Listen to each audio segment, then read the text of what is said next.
Okay, thank.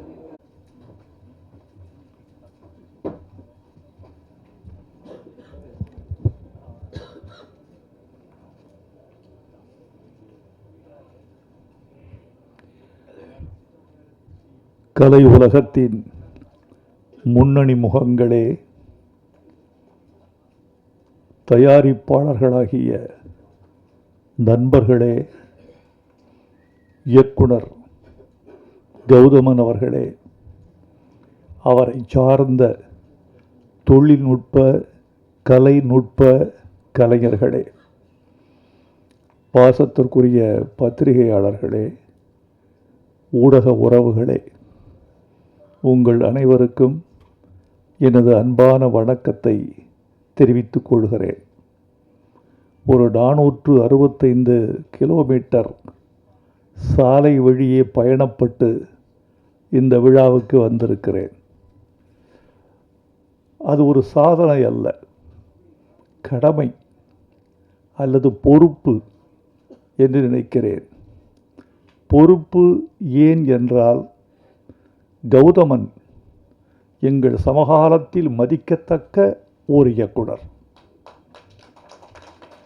மற்றும் சமரசமில்லாத ஒரு போராளி. கலைத்துறையில் தமிழ் இன உணர்வோடும் மொழி உணர்வோடும் இயங்குகிறவர்கள் சிலர். அதிலும் அந்த இன உணர்வையும் மொழி உணர்வையும் வணிகத்துக்காக பயன்படுத்துகிறவர்கள் பலர்.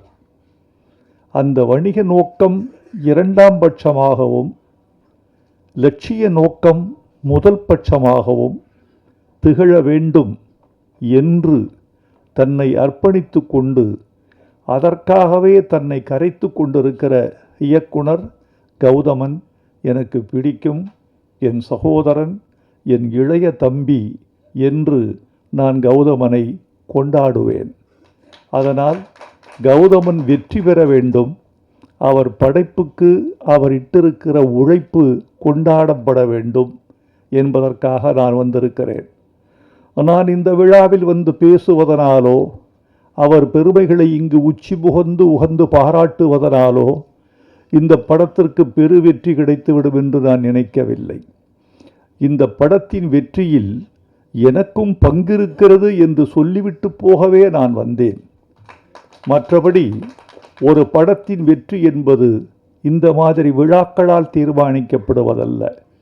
இந்த மாதிரி ஒரு பத்திரிகை சந்திப்புகளால் மட்டுமே தீர்மானிக்கப்படுவதல்ல.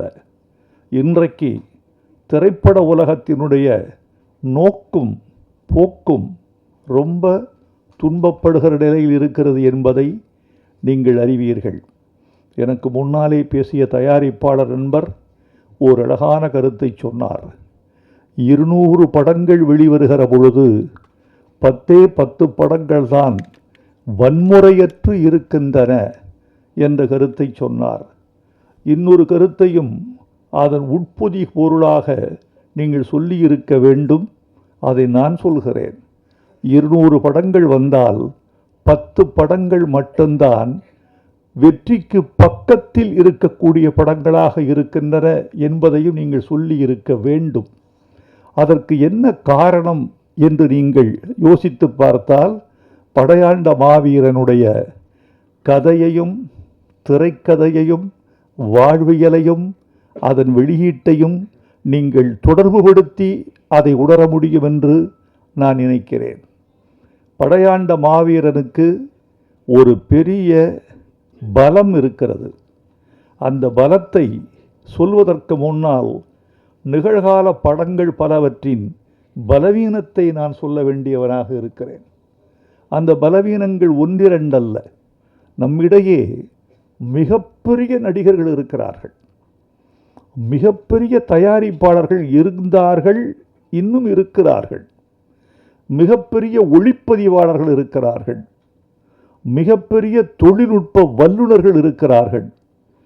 ஆசியாவின் சிறந்த திரையரங்குகள் தமிழ்நாட்டில் இருக்கின்றன.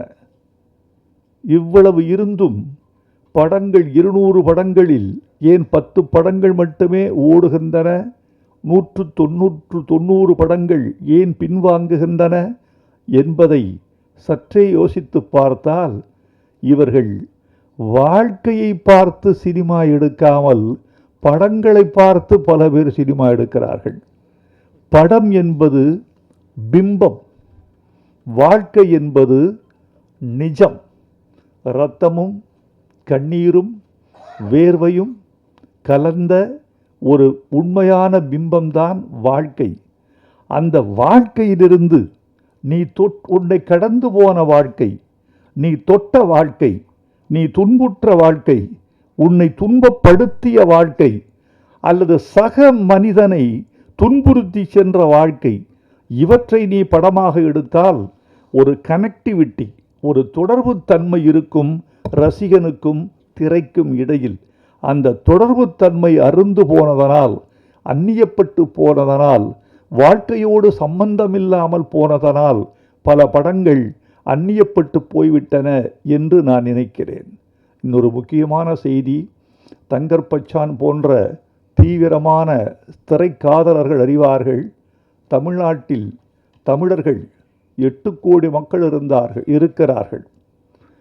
6 கோடி பேர் இருந்த பொழுது ஒரு 75 விழுக்காட்டு மக்கள் திரைப்படம் பார்த்தார்கள். 7 கோடி பேர் வருகிற பொழுது அது 60% குறைந்து விட்டது.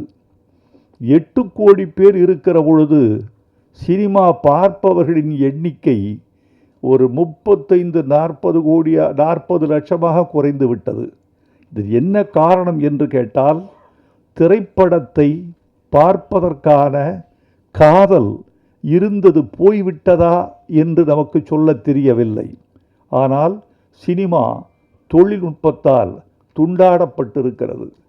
கவியரசு கண்ணதாசன் சொல்லுவார், தம்பி, மீன் தண்ணீருக்குள் சுவாசிக்கிறதே உனக்கு ஆச்சரியமாயில்லை? எனக்கு அது கூட ஆச்சரியமில்லை. தண்ணீரில் சுவாசிக்கிற மீன் தண்ணீரிலேயே குழம்பாகி உயிர் விடுகிறதே, அதுதான் எனக்கு ஆச்சரியமாக இருக்கிறது என்பார். தொழில்நுட்பத்தால் வளர்ந்த சினிமா தொழில்நுட்பத்தாலே தன்னை தாழ்வு செய்து கொள்வதும் அல்லது மெல்ல மெல்ல ஓரமாக அழுகி கொண்டிருப்பதும் வருந்தத்தக்க செய்திகளாக நான் நினைக்கிறேன். எல்லோரும் இருந்தார்கள் என்று சொன்னேன் அல்லவா? நடிகர்கள், தயாரிப்பாளர்கள், தொழில்நுட்ப கலைஞர்கள், ஒளிப்பதிவாளர்கள், இசையமைப்பாளர்கள், பாடலாசிரியர்கள் என்று நறும் திறமைகள் பெற்ற பல பேர் திரையுலகில் வாழ்ந்து கொண்டிருக்கிற பொழுது எது இல்லை என்று கேட்டால், கதாசிரியன் என்ற ஜாதியை கொன்றது யார்? திரைக்கதை என்று ஒரு ஜாதி இருந்ததே, அவர்களை வழித்து எடுத்தது யார்? வசனகர்த்தா என்று ஓர் இனம் இருந்ததே, அவனை மழித்து வெளியேற்றியது யார்? ஒரு திரைக்கதைக்கு மூலக்கதையாசிரியன், திரைக்கதையாசிரியன், வசனகர்த்தா, துணை இயக்குனர், இயக்குனர் என்று பலதரப்பட்ட 10 மூளைகளால் செழுமைப்படுத்தப்படுவது ஒரு சினிமா. இந்த 10 மூளைகளால் செழுமைப்படுத்தப்பட வேண்டிய சினிமா, செழுமைப்படுத்தப்பட்ட சினிமா, அப்படி இருந்தும் தோல்வி கண்ட சில சினிமா, ஆனால் 10 மூளைகளால் இயக்கப்பட்ட போது பெரும்பாலும் வெற்றி கண்ட சினிமா இன்று தோல்வியடைவதற்கு காரணம் தமிழர்கள் திரையுலகில் திரை அரங்கத்திற்கு சென்று பார்க்கிற எண்ணிக்கை குறைந்து விட்டது. இந்த நம்பர் ஆஃப் ஆடியன்ஸ் என்று சொல்லப்படுவது குறைந்திருக்கிறது. ஒரு திரையரங்கில் 760 இருக்கைகள் இருக்கின்றன. முதல் படம் முதல் நாள் ஒரு பெரிய படம் வெளியாகிற பொழுது நான் கேட்கிற கேள்வி, திரையரங்கத்தில் எத்தனை இருக்கை? 760. எத்தனை பேர் இருக்கையில் இருப்பவர்கள் எத்தனை பேர்? 210. பெரிய படத்துக்கு இது முதல் காட்சிக்கு 210. இதற்கு காரணம் தமிழர்கள் எண்ணிக்கை உள்ளே வருவது குறைந்து விட்டதா? சினிமாவை பற்றிய பிரமை முடிந்து விட்டதா? சினிமா என்ற ஒரு பெரிய மாயாஜாலம், அதை விட்டு தமிழர்கள் வெளியே வந்து விட்டார்களா?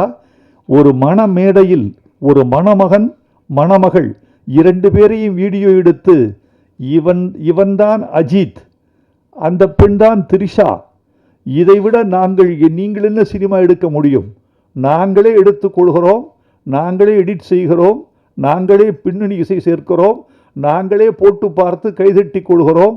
நாங்கள் எடுக்கிற சினிமா ஒரு திருமண வீட்டில் நாங்களே சினிமா தயாரிக்கிறோம், நீங்கள் என்ன சினிமா தயாரிப்பது என்று சினிமாவின் ரகசியம் உடைந்து விட்டதா, சினிமாவின் பூடகம் போய்விட்டதா என்றெல்லாம் கேட்க வேண்டியவர்களாக இருக்கிறோம்.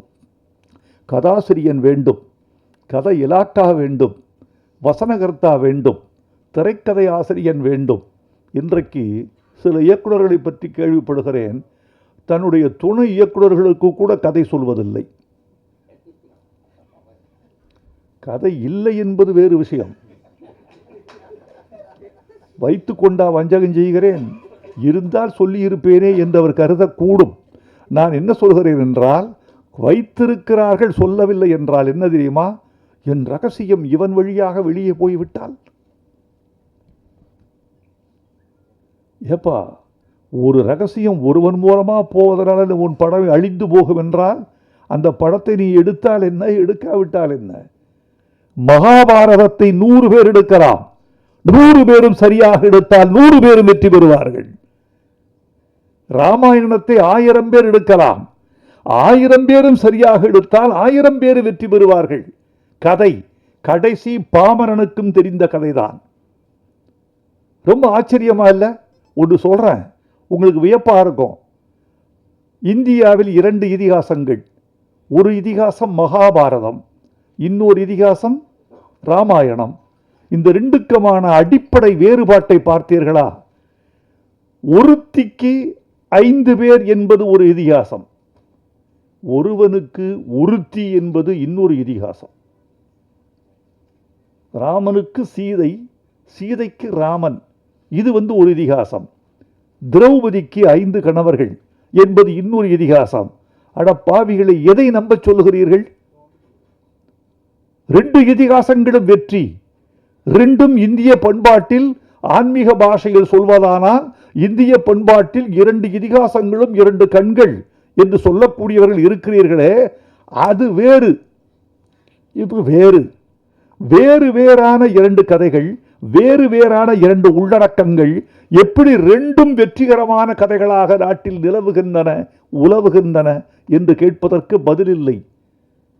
எனக்கான பதில், 2க்குமான காரணத்தையும் 2க்குமான காரியத்தையும் இதிகாச ஆசிரியன் சரியாக புனைந்திருக்கிறான் என்று சொல்ல வேண்டி இருக்கிறது. அப்படித்தான் ஒரு திரைக்கதை செய்கிறவன் அந்த காரணத்தை நியாயப்படுத்தக்கூடிய காரணத்தை செய்தால் தோல்வி படமும் வெற்றி படம்தான். ஒப்புக்கொள்ளாத காரணங்களும் ஒப்புக்கொள்ளத்தக்கவைதான். ஆதலால் தோழர்களே, இந்த படத்தில் படையாண்ட மாவீரனில் எனக்கு இருக்கக்கூடிய நம்பிக்கை என்னவென்றால், இது வாழ்க்கை, ரத்தம், கண்ணீர், வியர்வை, ஒரு உண்மையான போராளியின் போராட்ட கதை. அதனால் இதில் கற்பனைகளுக்கு இடமில்லை, விதண்டாவாதங்களுக்கு இடமில்லை. இதில் இருக்கும் நிஜம் இந்த படத்தை காப்பாற்ற வேண்டும் என்று நான் நினைக்கிறேன். நான் வாழ்த்துவதனாலேயே ஒரு படம் வெற்றி பெறுவென்றால் எல்லா விழாக்களிலும் என்னையே அழைத்திருப்பார்கள். நான் மட்டுமல்ல, ரஜினிகாந்த் வாழ்த்தினால் எல்லா படமும் ஓடும் என்றால், அவர் படம் பார்த்தாலேயே எல்லா படமும் ஓடிவிடும் என்றால், எல்லா படத்திற்கும் அவரையே அழைத்து நாம் எல்லா படங்களையும் போட்டு காட்டலாம். அப்படி ஒரு 10 பேர் இருந்தால் ரொம்ப வசதி. அப்படியெல்லாம் அல்ல. இந்த படத்தினுடைய வெற்றி என்பது படத்தை பொறுத்தது, பார்க்க வருகிற தமிழர்களை பொறுத்தது என்றுதான் நான் கருதுகிறேன். படத்துக்கும் பார்வையாளனுக்கும் மத்தியில் படைத்தவன் எவனும் நிற்க முடியாது, இடமில்லை.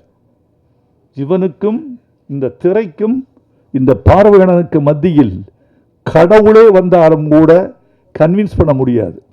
அதை அவன்தான் பண்ணணும், இவன் தான் பண்ணணும். அதை நம்முடைய கௌதமன் செய்திருப்பார் என்று நினைக்கிறேன். எனக்கு இன்னொரு நம்பிக்கை கௌதமன், நான் எழுதியிருக்கேன் தமிழ் படங்களில் நிறையா ஃபோக்லோர் என்று சொல்லக்கூடிய நாட்டுப்புற கதையாடல்கள், மலையூர் மம்பட்டியான், கரிமேடு கருவாயன், இன்னும் சில படங்கள் இப்படி வந்திருக்கு.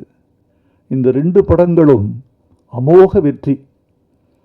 கரிமேடு கருவாயன் மதுரையில் வாழ்ந்த பாத்திரம், மலையூர் மம்பட்டியான் சேலத்தில் வாழ்ந்த பாத்திரம், சந்தன வீரப்பன் சந்தனக்காட்டில் வாழ்ந்த பாத்திரம். இப்படி வாழ்ந்த பாத்திரங்களின் அசகாய சூரத்தனங்கள் என்றைக்குமே மக்களால் கொண்டாடப்படும். அப்படித்தான் இந்த படையாண்ட மாவீரன் படமும் கொண்டாடப்படும் என்ற நம்பிக்கையால், என் பழைய நம்பிக்கையால் இந்த படம் வெற்றி பெறும் என்ற நம்பிக்கையை நான் உங்களுக்கு ஊட்டி செல்கிறேன். வெற்றி பெற வேண்டும் என்று நான் விரும்புகிறேன். இது வெற்றி பெற்றே தீரும் என்றெல்லாம் நான் போலி வாக்குறுதிகள் கொடுத்துவிட்டு செல்ல வேண்டும் என்று விரும்பவில்லை. ஒலிபெருக்கிக்கு முன்னாலாவது மனிதன் உண்மை சொல்ல வேண்டும். நல்ல விஞ்ஞானிகள் இருந்தால், நான் அடிக்கடி சொல்லுவேன், நல்ல விஞ்ஞானிகள் இருந்தால் ஒரு ஒலிபெருக்கி கண்டுபிடிக்க வேண்டும். நீங்கள் என்ன பொய் சொன்னால் அவன் மூஞ்சியில் ஷாக்கடிக்கிற ஒரு ஒலிபெருக்கி இருந்தால் நாட்டில் பல நன்மைகள் நடந்துவிடும். முதல்ல பாராளுமன்றத்தில் வைக்கிறோம், சட்டமன்றத்தில் வைக்கிறோம், பொது மேடைகளில் வைக்கிறோம்.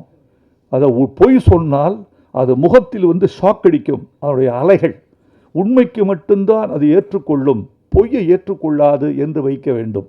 எனவே நண்பர்களே, எனக்கு இன்னொரு நிறைய சொல்லலாம் உங்ககிட்ட. நீண்ட சொற்பொழிவாக இது ஆகிவிடக்கூடாது என்ற கவனத்திலும் நான் இருக்கிறேன். கௌதமன் வீட்டுக்கு வந்த பொழுது, கௌதமன் எப்போ வந்தால் நீ வரலாம்ப்பா, நம்ம வீடு நீ வாப்பா. கௌதமன்ட்டு எனக்கு ஒன்றும் பெரிய வியாபார பேச்சுவார்த்தையோ, இவ்வளோதான் பணம் கொடுக்கணும், நீ கொடுக்குறத வாங்கிக்கிறேன், நீ கொடுக்கும்போது கொடுக்குறத கொடு. ஏன்னா அவன் தமிழன், உண்மையான தமிழன். தமிழ்நாட்டில் பிறந்ததால் மட்டுமல்ல தமிழன், தமிழ்நாட்டில் பிறந்ததெல்லாம் தமிழன்னு நினைக்காதீங்க. நிறைய ஆடு மாடு கோழி நிறைய பிறக்குது. தமிழ்நாட்டில் பிறந்ததெல்லாம் தமிழன் அல்ல. இன்னொரு தமிழனுக்காக தன் உயிரில், உடம்பில், வாழ்வில், பொருளில் எவன் பங்களிப்பு செய்கிறானோ அவன்தான் தமிழன். அப்படிப்பட்ட பங்களிப்பு செய்யக்கூடிய வீரன் நம்முடைய கௌதமன். ஆனால் பழகி பார்த்தா குழந்தை மாதிரி இருப்பார், வெளியே பார்த்தா வீரன், களத்தில் வீரன், அணைத்து கொண்டால் குழந்தை, அப்படி இருக்கார். அவர் வந்தபோது அவர் கதை சொல்ல அவர் கண்களில் ஏற்பட்ட நெருப்பு இருக்க, டேய் அப்பா என்னையா இப்படி தீவிரமாக இருக்கார் நம்ம கௌதமன் கவிஞரே அப்படி சொல்லுகிற பொழுது அவருடைய உடல் துடிப்பதும், உதடுகள் துடிப்பதும், கண்கள் சிவப்பதும், உடல் மொழி உக்கரமாவதும், அவருடைய ஜாடைகளெல்லாம் வேறு உயரத்துக்கு செல்வதும், அடிக்கடி நாற்காலியை விட்டு அரையடி எழுந்து கொள்வதும், நான் விட்டால் நாற்காலி மேலேயே நின்று வர போல் இருக்கு அப்படி இருந்து சொல்வதும், பாடல் வாங்க வருகிற பொழுது அந்த பாடலை நான் வாசித்து காட்டுகிற அந்த நிமிடத்துக்காக அவர் தவிக்கிற தவிப்பும், முதலாக காதலியிடமிருந்து காதல் கடிதம் வந்தால் காதலன் எப்படி காத்திருப்பானோ அப்படி கவிஞர் பாட்டு ரெடியா, இப்போ நான் படித்து காட்டுறேன், காட்டுங்க, படித்து காட்டுங்க. அந்த படையாண்ட மாவீரா மாவீரா மாவீரா வா வா வீரா மாவீரா பாட்டை கேட்கும் போதெல்லாம் அப்படியே துடிச்சிட்டார் மனுஷன். நான் அப்படி நினச்சேன், எனக்கு பல பாடல்கள் கூட ஒரு 7000 பாட்டு கொடுத்துருக்கோம், வந்திருக்காங்க பல பேர்.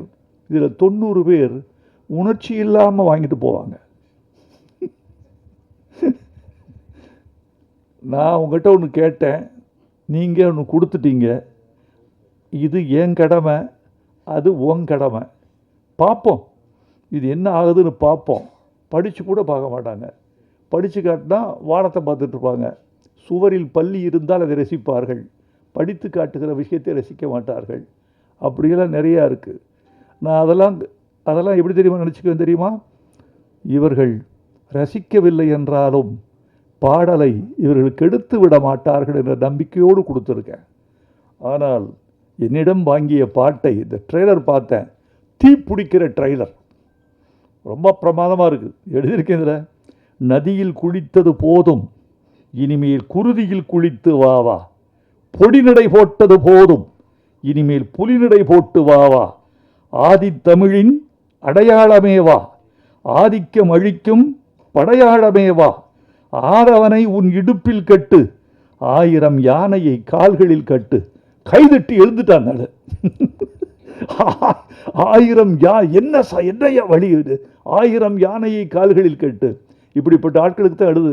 சில பேர் நீங்கள் நினைப்பீர்கள், நீங்கள் பாலச்சந்தருக்கு நல்லா எழுதுவீங்க, பாரதி ராஜாவுக்கு நல்லா எழுதுவீங்க, ரஜினிகாந்துக்கு தான் நல்லா எழுதுவீங்க, எங்களுக்கெல்லாம் எழுத மாட்டீங்களான்னு சில பேர் கேட்குறாங்க. எனக்கு ஆச்சரியமாக இருக்கும். அப்படியான்னு. அது என்னன்னு கேட்டிங்கன்னா, நான் அப்படிலாம் நினைக்கிறது இல்லை.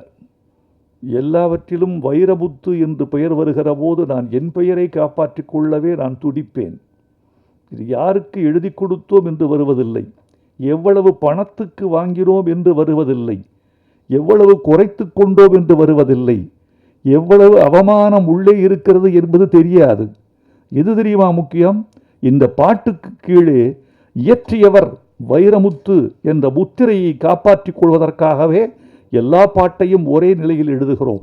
யாருக்கு தெரியுமா நல்ல பாட்டு வரும்? எவன் ஒருவன் ரசிக்கிறானோ அவனுக்கு நல்ல பாட்டு வரும். தங்கர்பச்சான் ரசிப்பார் பயங்கரமா. பயப்பான ரசிப்புன்னா கொஞ்சம் நெஞ்ச ரசிப்பு இல்லை. அவர் களவாடிய பொழுதுகளில் எழுதுகிற பாட்டெல்லாம் அவர் கொண்டாடி தீர்த்துருவார். இவர்களெல்லாம் வெற்றி பெற வேண்டும் என்று நினைக்கிறேன். இதில் இந்த மாதிரி பாடல்கள்லாம் நிறையா இருக்குது. எரிமலை பொடிபட, எதிரிகள் அடிபட, கோடைகள் வழிபட, ஏழைகள் வழிவிட, எழுந்த மாவீரன் நீயேதான். இந்த பாட்டு வரிகள்லாம் பார்த்துட்டு இந்த தமிழில் இது அராக அடிகள்னு பேர். இந்த தனனன தனனன தனனன தனனன தனனன தனனன தனனன, இது அராக அடிகள்னு பேர் தமிழில். சிலப்பதிகாரத்தில் இந்த வரிகள் அடிக்கடி வரும், காணல் வரியில் வரும். இந்த சந்தத்தில் எழுதினால் நன்றாக இருக்கும் என்று எழுதினேன். நான் நினைத்தது பலித்தது, அவர்கள் ஏற்றுக்கொண்டார்கள். இந்த பட்டாம்பூச்சி பாட்டில் 2வது சரணத்தை நீங்கள் கவனிக்கணும். அந்த பெண் சொல்கிறா, என்கிட்ட ஒன்றுமே இல்லைங்க, நீங்கள் என்ன ரொம்ப காதலிக்கிறீங்க, நேசிக்கிறீங்க, மாணிக்கம் இல்லை, மணிவைரம் ஏதும் இல்லை, கட்டழக தவிர என் காணிக்க ஏதும் இல்லை. டௌரி கொடுக்க முடியாது உங்களுக்கு நான். என் டௌரி என் அழகை தவிர ஒன்றும் இல்லை. அதை விட பெருசு, அழகை விட ஒரு பெண் ஒரு ஆணுக்கு, ஒரு குடும்பத்துக்கு தரக்கூடிய உயர்ந்தபட்ச பரிசு என்ன தெரியுமா தோழர்களே? வைரமுத்து படையாண்ட மாவீரா படத்தில் வெளியீட்டு விழாவில் இப்படி சொன்னான் என்று சொல்லுங்கள், எங்கள் தாய்க்குலம் புலகாங்கிதமடையும். நான் சொல்கிறேன், நான் உனக்கு தருவதற்கு ஒன்று வைத்திருக்கிறேன். பொன்னல்ல, பொருளல்ல, மாணிக்கம் அல்ல, வைரம் அல்ல, ஃபிக்ஸட் டெபாசிட் அல்ல, நிலம் அல்ல. உனக்கு தருவதற்கு ஒன்று வைத்திருக்கிறேன், என் கற்பு. அதுக்கு இணையா வேறொன்று இருக்க முடியுமா? ஒரு பெண் கற்போடு உள்ளே வருகிறாளே, தன்னுடைய திண்மையோடு உள்ளே வருகிறாளே, சொல் திறம்பாத தன்மையோடு உள்ளே வருகிறாளே, அதற்கு இணையான ஒரு பரிசு பொருள் உண்டா? இவ சொல்றா, எனக்கு எதுவும் இல்லை, கட்டழகை தவிர என் காணிக்க ஏதும் இல்லை. அதுக்கு இவர் பொம்பளை ஏமாத்துறதான வாழ்க்கை. இவர் சொல்றாரு, என்னடி இப்படி சொல்லிட்ட நீ?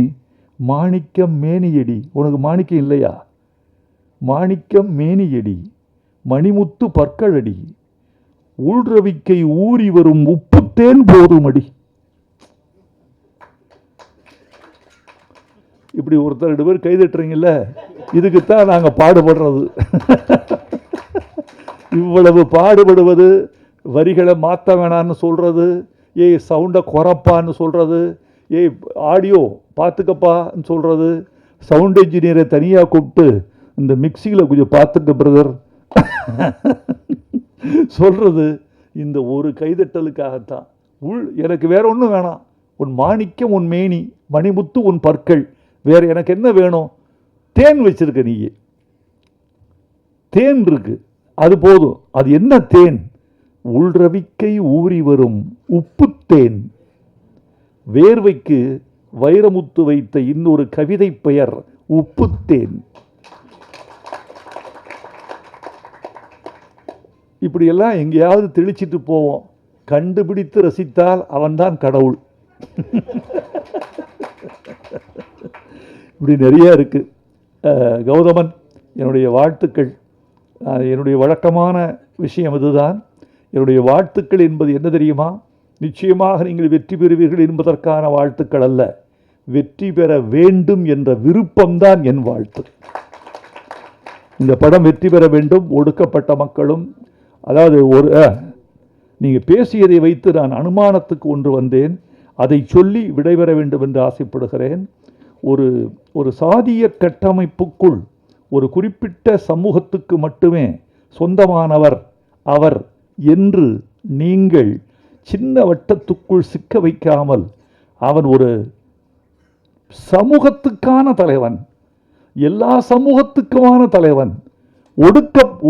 ஒடுக்கப்படுவது எங்கு இல்லை? எல்லா சமூகத்திலும் இருக்கிறது. போராட்டம் எங்கு இல்லை? எல்லா சமூகத்திலும் இருக்கிறது. அப்புறம் ரத்தம் எங்கு யாருக்கு சிந்தப்படவில்லை? எல்லா சமூகத்திலும் ரத்தம் சிந்தப்பட்டிருக்கிறது. அதனால் ரத்தம் எங்கு விழுந்தாலும், கண்ணீர் எங்கு விழுந்தாலும், போராட்டம் எங்கு இருந்தாலும் அது எல்லா சமூகத்துக்குமான பொதுமை பண்பாக மாற்றுவதுதான் இந்த படத்துக்கு வெற்றியாக இருக்கும் என்று தான் நினைக்கிறேன். எல்லா சமூகத்துக்குமான பொதுமை பண்பாக மாற்றுங்கள். எங்கள் கண்ணீர் உங்கள் கண்ணீர், எங்கள் ரத்தம் உங்கள் ரத்தம், எங்கள் அவலம் உங்கள் அவலம்.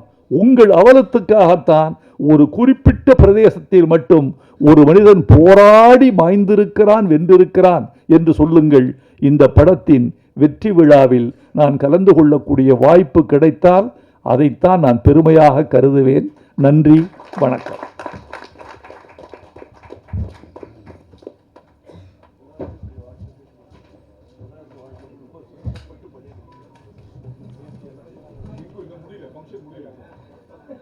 ஃபங்க்ஷன் முடிய இன்னும் 15 மினிட்ஸ் இருக்கு. உட்காருங்க ப்ளீஸ். அனைவரும் அமரும்படி கேட்டுக்கொள்கிறோம்.